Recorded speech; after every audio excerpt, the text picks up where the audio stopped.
I'm so pleased to be here, and I will thank you for that introduction. But my goal now is to be in the Hall of Fame of Humanity. That's where I'm headed. Yeah.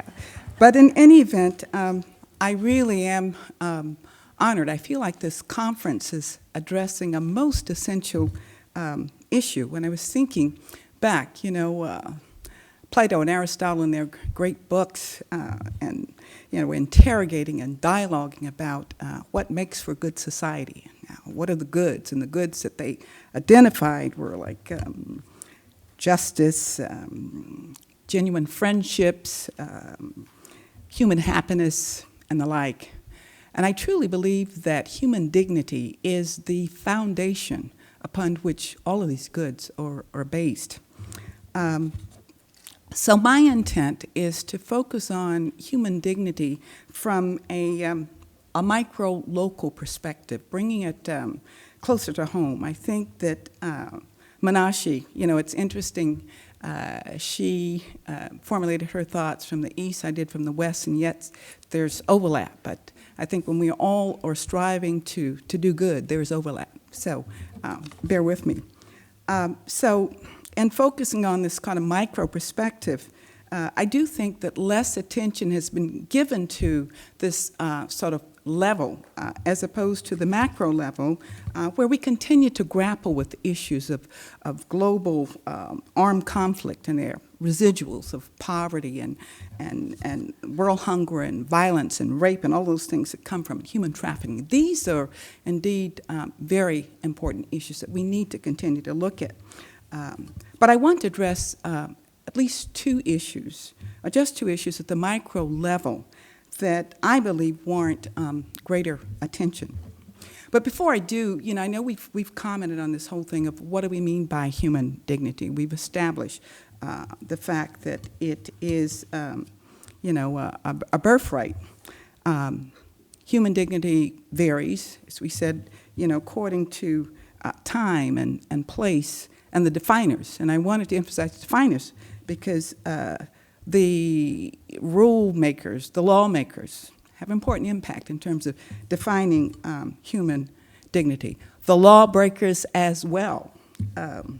Martin Luther King, Rosa Parks, Gandhi, Mandela, Daisaku Ikeda were lawbreakers, but they were humanitarian lawbreakers that also had an effect on human dignity.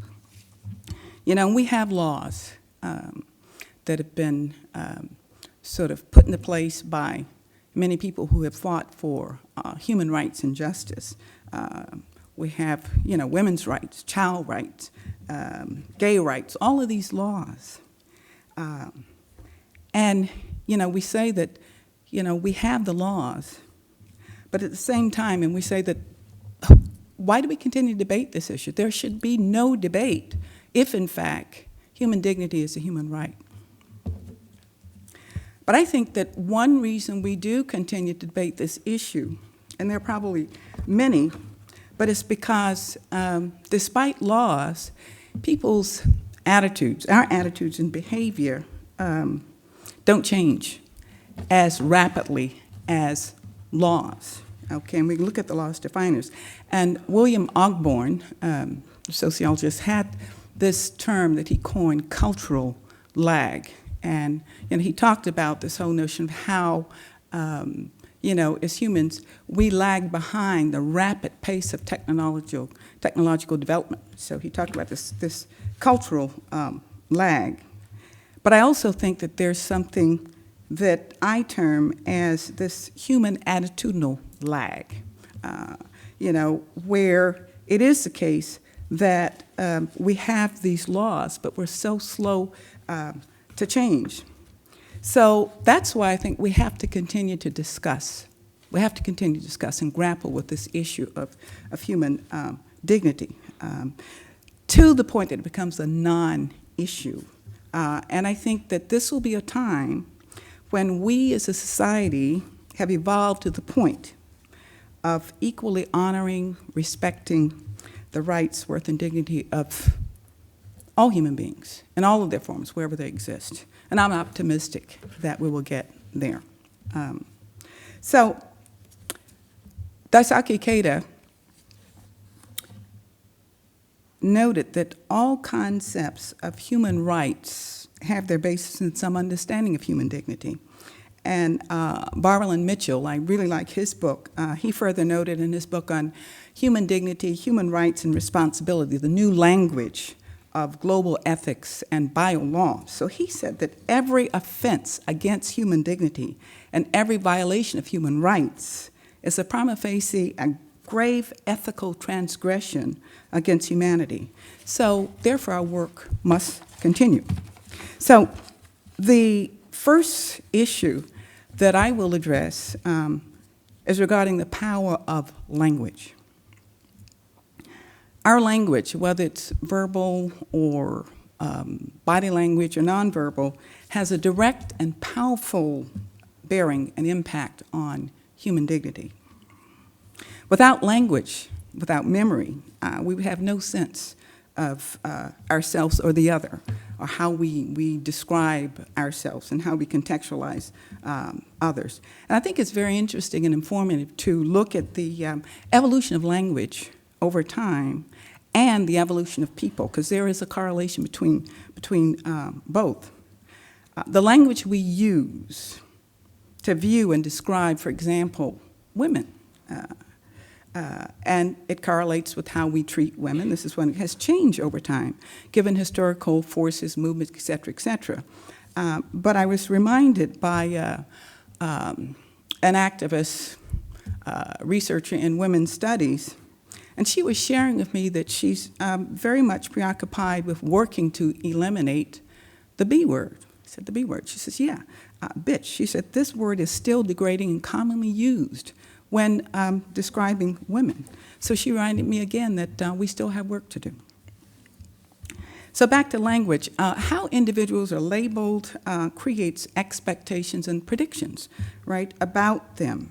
It impacts, we talked about self-identity, and even limits their potential. And I was thinking about the classic study by Rosenthal and Jacobson. Some of you may be familiar with it, Pygmalion in the Classroom. And the authors found that when teachers were given information, false information, bogus information about students and their background, their socioeconomic status, their achievement, et cetera, it framed their expectations about, the future success of these students. And their work led to many others in this field that sort of showed that what teachers believe and what they show with their body language and students perceive. And so we have to look at this. And I was thinking, because perhaps some of you, perhaps we can talk about, have experiences, recall experiences in your past where your human dignity, your dignity was violated or questioned based upon language, labeling, naming, et cetera. And where you were contextualized as a human being because of that. And, I was reflecting on one of my experiences. My parents were not married. They were never married. And in some cultures, some people would say that I was born as a result of two people, out of love. But in my hometown in the South, deep, deep South, and back in the day, as the young people like to say, they pretend they're so back in the day, the term that was used, the language was that I was illegitimate. I was illegitimate.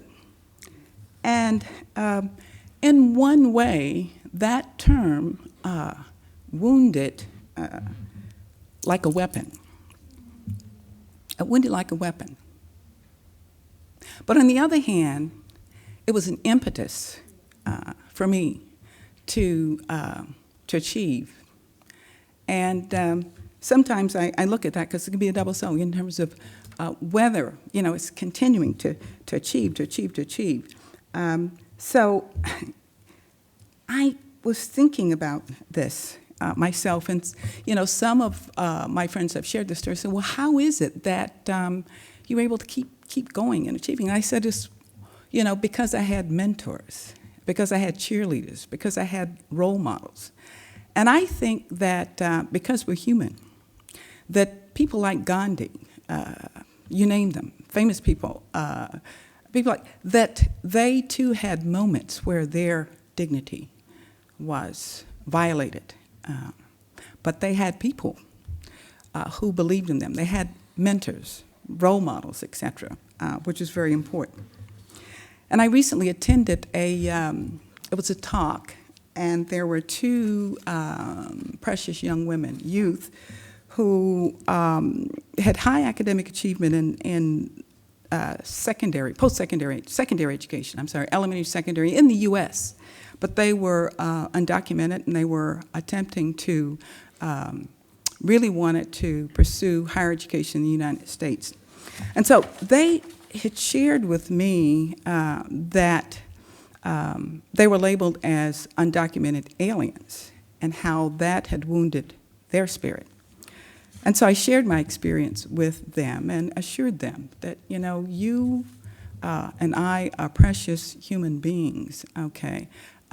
You're not an alien. And, you know, so we have to look at this. Bottom line, we cannot underestimate the power of language to encourage, to forge human dignity and peace, and at the same time to destroy both. So therefore, our work continues.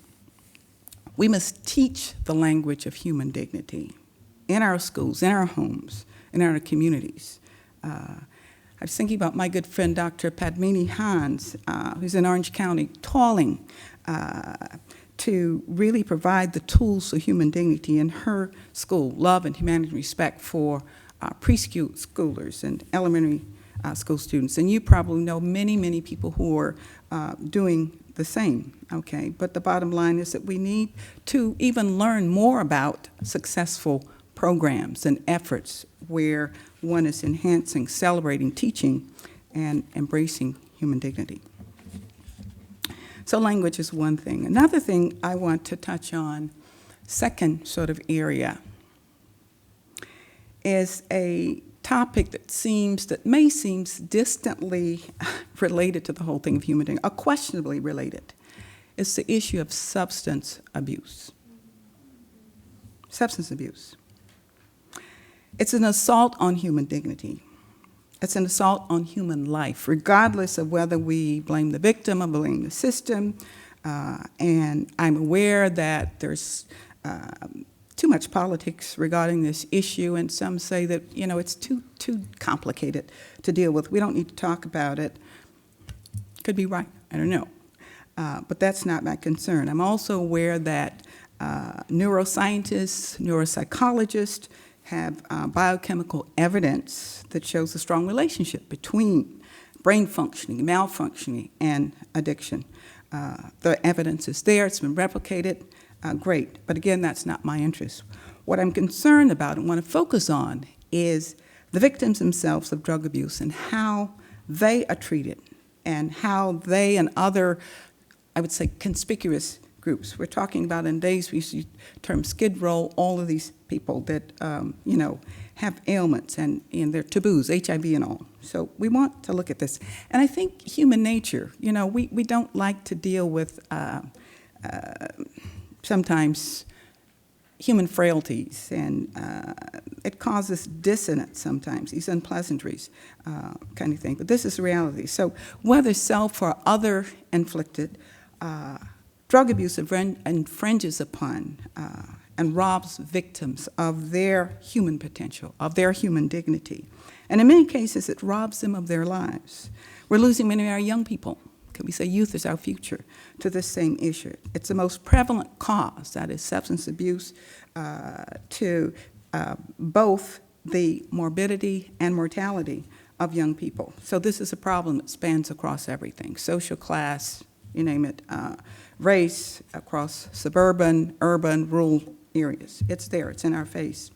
The UN Commission on Narcotics and Drugs acknowledged drug abuse as a human rights issue.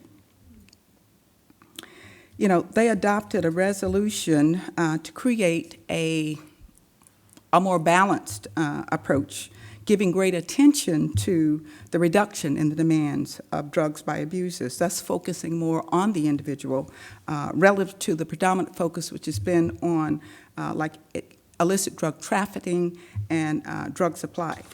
And I just want to note briefly the language, read to you the language from this resolution, okay? It states that this is the, whereas drug abuse, as defined by the UN Drug Control Conventions, destroys the unique dignity of individuals, their freedom to think, and ability to evaluate the difference between right and wrong, and whereas drug addiction means chemical enslavement, and perpetuating drug abuse leads to poverty, loss of dignity, and health, actions that are rejected by the Universal Declaration of Human Rights, specifically addressing the freedom from any forms of slavery, torture, cruel, and inhumane treatment, and whereas all individuals have the right to live in a world with dignity, work, and a decent standard of living, as defined in Articles 22, 22, 25, respectively, of the Universal Declaration of Human Rights.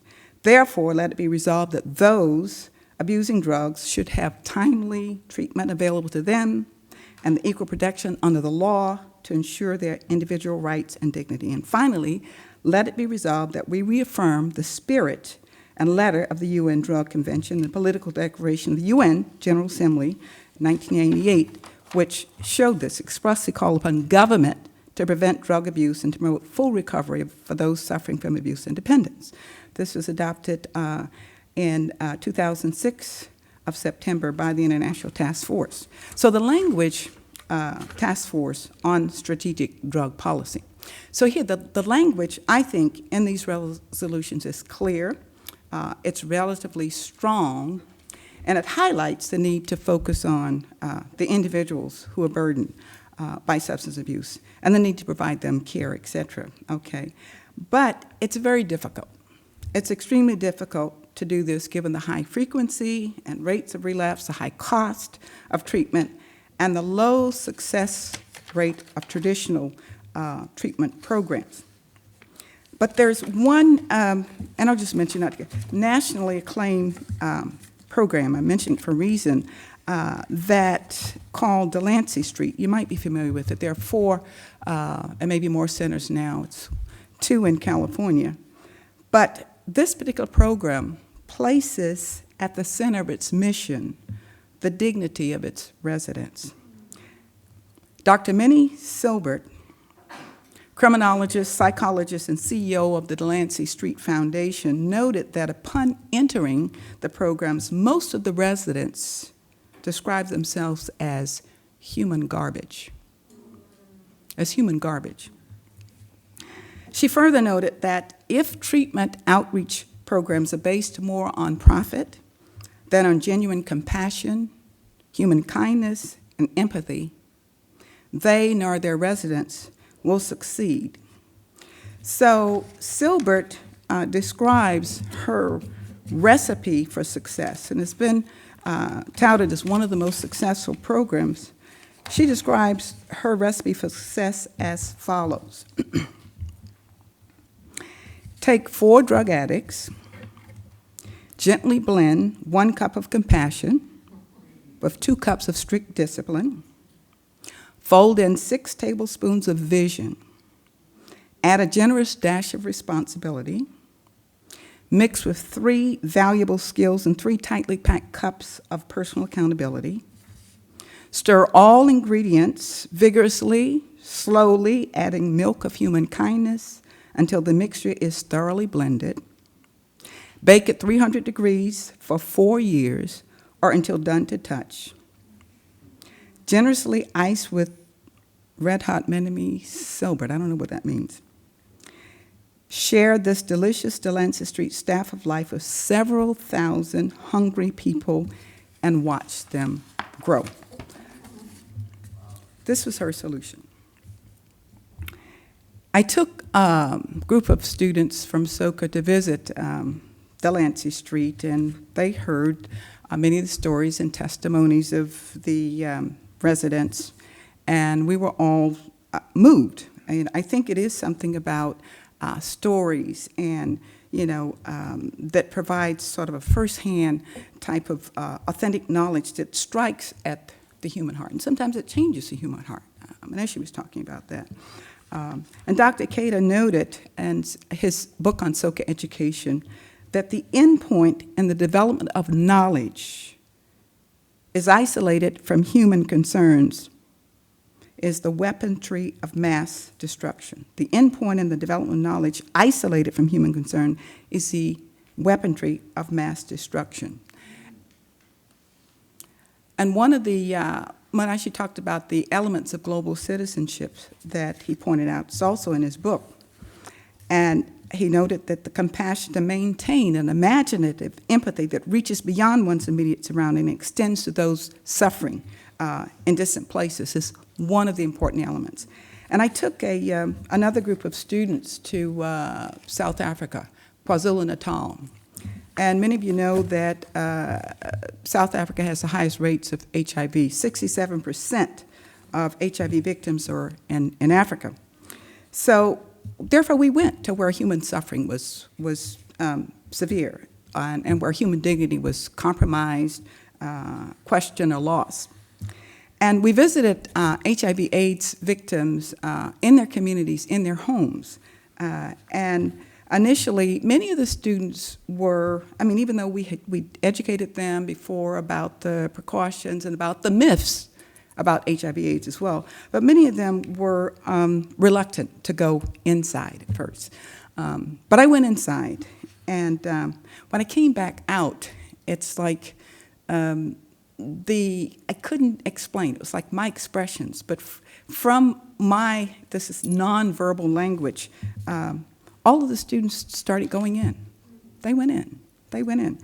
And we had wonderful discussions, okay, with the families and with the victims. And what did we learn? That they were human, like we were. And about a couple of days later, one of the victims, and it was a youth that we enjoyed speaking to the most, had passed away. And, we all cried. I mean, we're just our own human connection there. So it's like we need to sometimes go beyond our conceptions and our misconceptions. We need to go inside and learn about the stranger, the other, and about ourselves as well. So I want to, to wrap up with my own personal call to action, I would say. This conference, and I think, again, made me more deeply reflect. It made me go inside. And, I really, was in the process, ran across this quote. I can't remember who it was from, but it said something about, and I think Manashi mentioned something similar, but the quote was something like, our human transformation is the greatest gift that we can give the world, And it was amazing because between, thinking about and reflecting on this conference and that quote, I thought, I want to conclude with my own personal call to action. So the first thing is that I'm going to make greater efforts to suspend judgment. This is so hard. It's very difficult to do because we're well socialized to judge. And it is very difficult. Psychologists have shown that the greater the distance between us and the other, and particularly regarding our social status, our social circles, the more likely we are to distance ourselves and to judge because we don't know the others, okay? But to assist me in this difficult task of not judging, I'm going to have this mental flashcard that reminds me that judging a person does not define who they are. It defines who I am. Really want to continue to reflect upon that. And, I also will keep in mind the wonderful passage, I love The Little Prince, Exupéry's passage in The Little Prince. It is only with the heart that one can see rightly what is essential is invisible to the eye. I want to practice more of seeing people with my heart than with my eyes.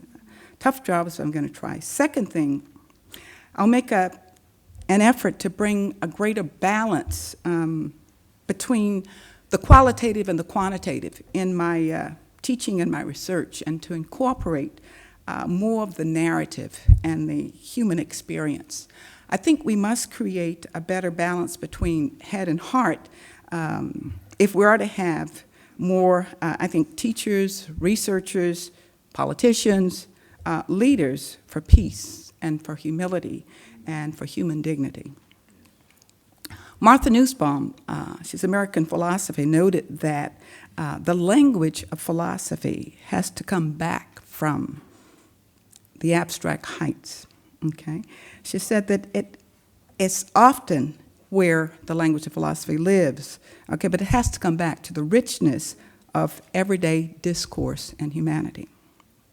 Regarding the profession of medicine, Eric Marcus noted in his article, Empathy, Humanism, and the Professionalization of Medical Education, he noted that during the critical patient care phase of medical education for young residency, that the young physicians exhibit, quote, emotional and psychological defenses that affect their ability to interact with patients in an empathetic, caring, and altruistic manner. So then he stressed the need for cultivating medical humanism and teaching and training these students. But I think this applies to all disciplines, in my opinion. Third and finally, I will invest more in practicing and enhancing human dignity in my own home with my 27-year-old son. This is very difficult, but my son is a part of the cohort that we call the millennium generation. Some, again, language have labeled them as also aliens, middle-class spoiled brats with a sense of entitlement, narcissistic, but they've also been viewed and labeled as noble and courageous youth with a deep desire and compassion to create a better world. And I believe that they're more of the latter than the former. And I'm not sure, again, whether these labels apply to my son or any youth, but I am aware that some of us as parents, I think it was mentioned, still believe in what I term parentocracy. The belief that simply because we are parents, we have a divine right to rule and have authority over our children and young adults. Many of us then develop and implement a type of hierarchy of authority and knowledge that can devalue and dehumanize and assault the dignity of our own children. I've been guilty of this. This has nothing to do with setting boundaries and expectations for our children. But it's something that I think is very important, and I'm committing to learning more from my son, from young people, listening, and it's a lot of unlearning, which is very difficult, that I have to do and that we have to do if we're going to really, enhance human dignity. So this is my personal call to action, consciousness call to action as well. I believe that we all have an important role and mission, responsibility, obligation to help reduce human suffering, which is a big thing, and to enhance our human dignity, that of others, human rights. No one can tell us and should tell us how to do it and what to do it. It's up to us. But I think the goal should be that we simply do what we can wherever we are. And in the words of the American poet, I love her, Emily Dickinson, she says, quote, "We never know how high we are till we are called to rise. And then, if we are true to the plan, our statures touch the skies." Thank you very much.